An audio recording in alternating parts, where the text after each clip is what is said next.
Hey, welcome back to Jazz Time. JazzTime.com is an online store that buys, sells, and trades authentic luxury watches. We make these videos so you can easily choose the best watch for yourself in the comfort of your own home. We offer the lowest prices anywhere online. If you'd like to know the price, simply click on the links in the description below. We greatly appreciate it if you purchase your next watch from us at JazzTime.com.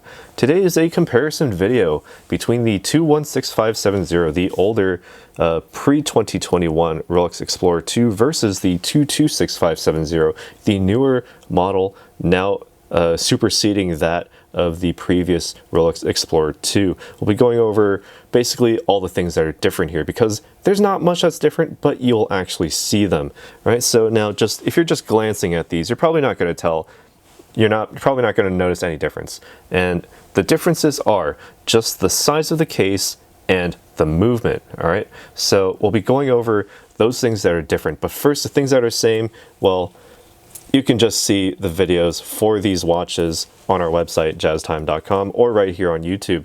But you'll note that these are all stainless steel with the non-rotatable bezels, 24 hours, painted on lacquer finish, very nice and beautiful, very practical in their usages as well, made originally for spelunkers and people who need that 24-hour dial, in addition to the current time. All right, so on my left here, 216570 now actually discontinued, now replaced by the 226570, the Rolex Explorer 2 in 44 millimeters, and that's a little spoiler there. The size here is what's different, at least when it comes to the aesthetics. The older version is 42 millimeters, so already quite large, larger than the largest Oyster Perpetual and even the largest Datejust. It competes with the Rolex Daytonas and the Submariner models, whereas now we have the 44 millimeter. We've got a larger size case, so you have additional readability, a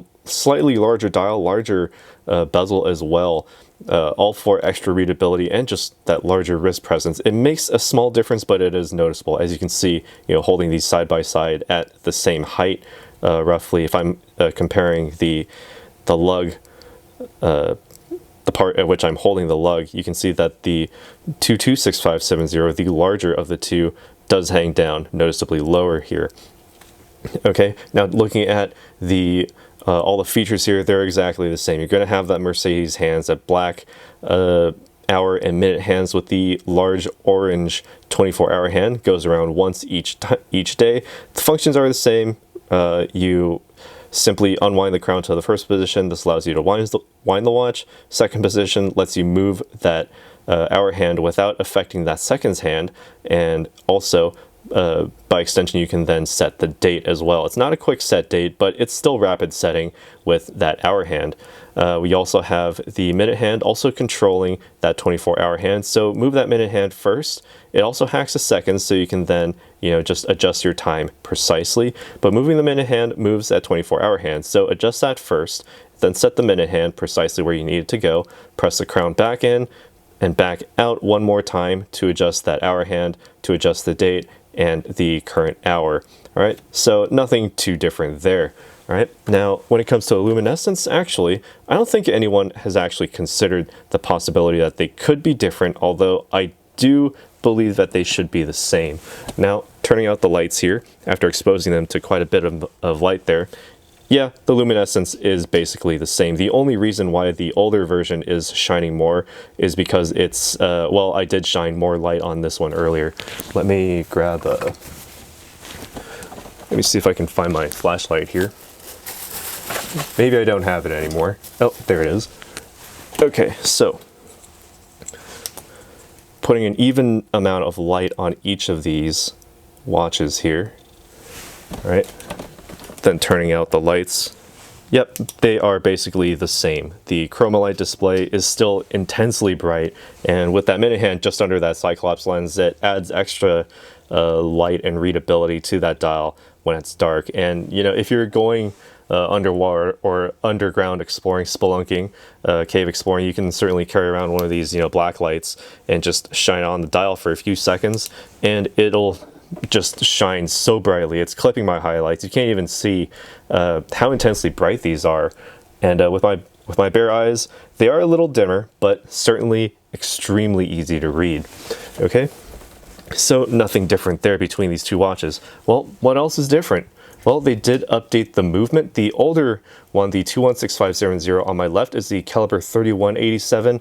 It basically, the only difference here is that it has a power reserve of 48 hours, if my camera would like to focus. All right, so 48 hours for this watch, sort of more of an everyday wear watch when it comes to that power reserve. You don't want to have this run out of time or run out of power reserve, because the timekeeping capability of that 24-hour hand is quite paramount for this watch, at least in the functional sense. Now, on the newer version, we do have a 70-hour power reserve. Instead of the 3187, we have the 3285, which now, again, has the 70-hour power reserve. Functionally, it's literally the same. But again, the 70-hour power reserve does give you that little bit of extra time. Well, basically, up to almost a third entire day. So you can actually set this down on the weekends or for a few days out of the week, pick it back up later, about 3 days later, and just simply slap this on your wrist and you'll be good to go. You don't even need to wind the crown. So there's less chance of, possibly fiddling with the movement or affecting any of the internal workings.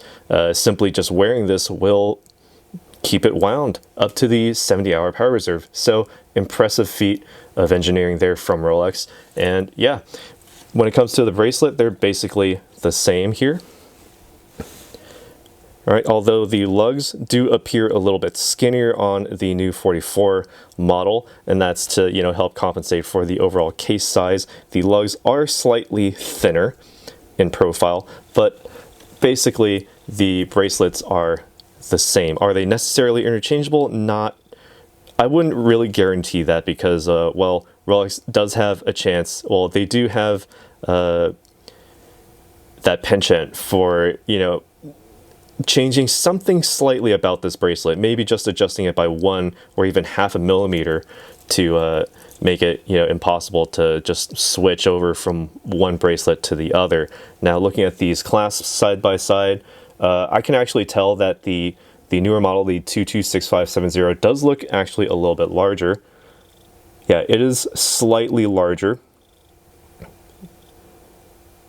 to my eyes, okay? And yeah, it is actually slightly larger. So that means that the bracelets themselves are actually slightly different. All right, I'm not holding one closer than the other to the camera. All right, so I only have one lens. I don't have a second lens, so you can use parallax to view it. But yeah, essentially the newer model 226570 does have a slightly larger bracelet. So you can't actually take your old bracelet off of the old one and stick it on the new one. But if you actually manage to do so, let me know down in the comments below. I'd love to see it. I'd love to hear about it, see if these things are actually backwards compatible. I don't think they are, because, well, again, the lug spacing here is different. Yeah, I can now see it with my own eyes that they are, in fact, different. All right, so you can't actually take the old bracelet off and put it onto the new one, okay, and vice versa.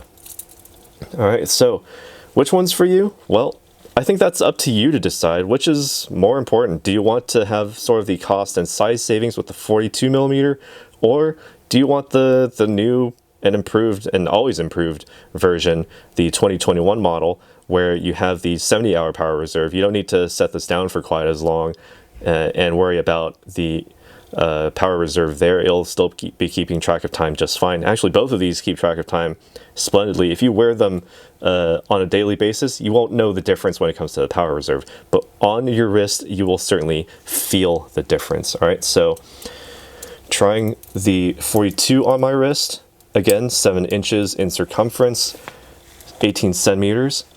Okay, so I do get a little bit of bracelet on the 12 and 6 o'clock side, but it's all dial, all bezel for me. Okay, so keep that in mind as I try on the newer one. Same size wrist. I haven't changed out wrists, at least I hope I haven't. All right, and now with the 44mm, even less bracelet, but even more case. So it depends. It's up to you. If you'd like to have more wrist presence in terms of that size, great. But again, the newer model has quite an extra overhang on my wrist. If you have a larger wrist, this new updated model will certainly fit you much better. Whereas on the older version, the previous generation, it hugs my wrist a little bit better. Not saying that it's, you know, quite ideal for me, but there is a little bit less space. It's less overhang and more just giving my wrist a little bit more breathing room, a little bit more space, as you can see. So extremely comfortable wear when it comes to both of these watches, so you're not gonna feel uncomfortable at all. The breathability among all these Oyster links does make it incredibly easy to wear in any situation, even, you know, when you're diving.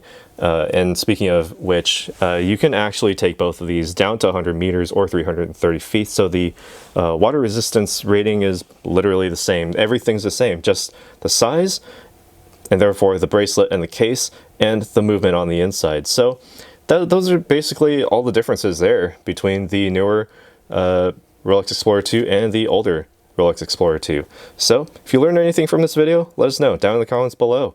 Which one would you choose? Let us know again. And also, you can vote even just by purchasing one on our website. These are still obtainable, the Rolex Explorer 2s, the older versions. The newer ones a little bit harder to get, but we can still get them for you at jazztime.com. Links in the description below if you want to buy these, see them on our website, and again, buying links are there. So help support us there and here on YouTube. Subscribe if you haven't already. Hit the bell notification so you'll be notified when we go live with another comparison video or just a single review video on any of these watches. And be sure to leave a like. It helps us out a ton. So that's all I got for you. We'll see you in the next video, and take care. If you want to find out more about the watch you just saw in the video, you can just click below on Show More to see the full description. Then you can check the link next to model as seen in video, click on it, and you will get to the proper page where you can see all the details. If you're watching on a mobile phone, you have to click on the arrow down on the right hand side below the video to see the full description. If you like this video, please give us a thumbs up. If you would like to share this video with your friends, you can use the share button below and share it on any platform you like. If you have questions, constructive feedback, want to tell us about some mistakes or misspeaks, just write a comment below. If you want to see more videos like this, you should subscribe to our channel and visit our channel page where you can find all the videos. And if you're interested in a specific watch brand, you can check out our playlists. If you want to check the price for a watch or want to buy one, remember at jazztime.com you always get a steep discount, so you should check the prices with us. If you want to know the price for a specific watch, just go to Google, type in JazzTime, plus the brand, model, and the details you're interested in, and Google will find the right page for you. Thank you for watching.